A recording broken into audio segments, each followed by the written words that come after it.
araw po muli mga sir, mga boss. Sa ngayon po ay mapakita ko sa inyo kung paano po mag-remove ng langis sa system. So narito tayo ngayon sa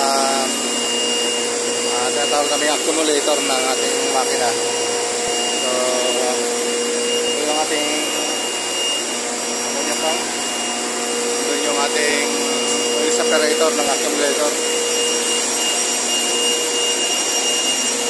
So ito, so nakikita mo yung ilalim nito ay nakasira, so bakal na siya, so yung bago nag-jelly. So mapakita ko sa inyo kung paano mag-tanggal tayo ng langis para yung langis hindi na nasama sa system. So nagpatanggal tayo ng langis dito sa oil separator. Ito po ay ammonia system po ito.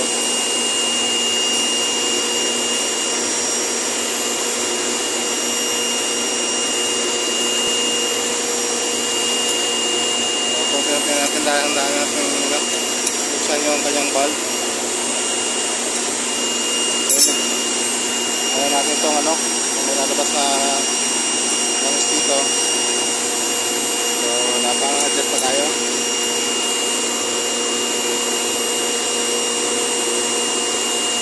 So ito yung kanyang stop valve. At ito naman yung kanyang fourth valve. So titignan natin kung may makukuha tayong langis sa ating valve. So konti-konti lang yung bukas mga boss. Pagkakadirigyan natin para meron naman yung ammonia. So mahirapan natin so baka mga dumadaan ay kasi sobrang lakas ng amoy. So sa dahan-dahan tayo katang bukas.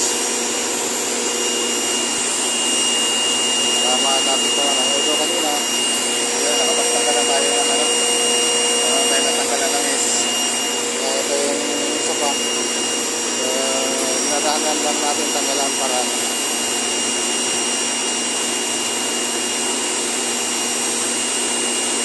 hindi siya sumama sa system mismo. Pag sumama, natawid yan sa ating pressor. So harapan yung ating compressor. So siguro wala nang langis kasi wala lumalabas.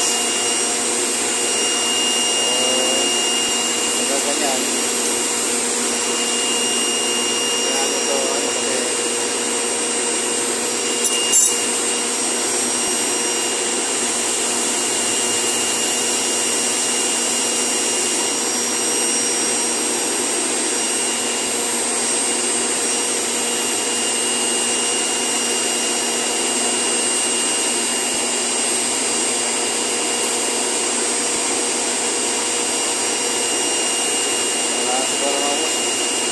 Siguro lang isa lalabas.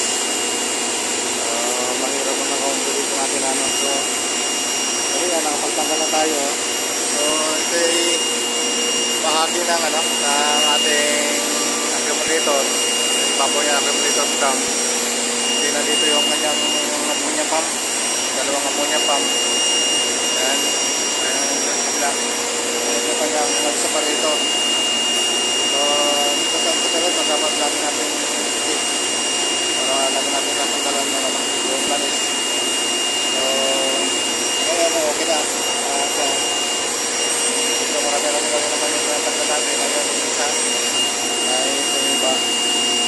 So ito lang naipakita kanina sa inyo kasi medyo mausok at delikado kaya hindi mo masyadong mabigyan. At the same time meron pa tayong pangarga dito na ammonia tank. So may tank pa tayong ammonia na 65 kilod bawat isa. Although yung isa yun naitanggal na natin ng nakarang araw, nakarga na natin yung yung isang tangking ammonia. So dahan-dahan tayo nakarga kasi delikado yung ito na yung level natin. Tapos yung ating side glass ay may defect, so tama yung ating side glass, kaya hindi natin yung largahan ng karga. So sa ngayon, ito muna yung papakita ko sa inyo. So yan yung kanyang sistema, yung kanyang level code, yung suction line, yung kanyang accumulator ground.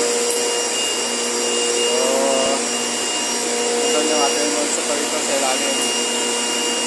So sa ngayon, okay na. Nakapagtanggal tayo ng ilalim ko lang nabibigyan mga boss, mga sir.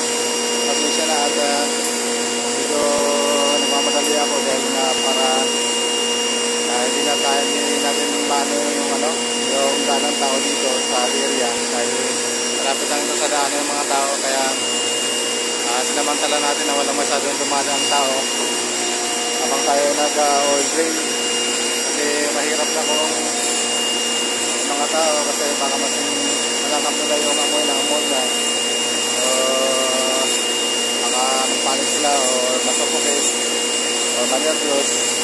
So may tendency na karoon ng problema tayo, kaya hindi ko na nabigyan kanina boss na sir. Pasensya na at hindi ko may pakita na na lumalabas talaga pero yun, nakita ko sa inyo yung nagtanggal ako kanina ng langis. So hindi naman masyadong marami, mga isang galon malaki. So yun ang nakakuha natin. So mga boss, mga pasensya na at mga sir, hanggang dito muna at tayo ay tatarado dun sa call. Hindi pwede kasi iwanan na nakabas, kasi baka may lumusot na ammonia. So pagka iniwanan natin, hindi pinamakulit. So masaya mga boss, hanggang dito muna at yun, ito yung sistema nito. Although mayroon kami kinakabit na bagong ganitong ito pala ay water chiller po ito. So ito bahagi ng refrigeration ng water chiller, at ang ating water chiller ay nandun sa dulo yun. So isa itong bahagi ng malaking refrigeration na ammonia system. So yun mga sir, pinapakita ko lang sa inyo yung aming mga ginagawa araw-araw. So hanggang dito po muna at maraming salamat. Subscribe po, like lang sa aming YouTube, Facebook po, at sana po huwag po kayong magsawang mag-subscribe, manood at mag-like sa aming mga video. At nandito po muna at maraming salamat po.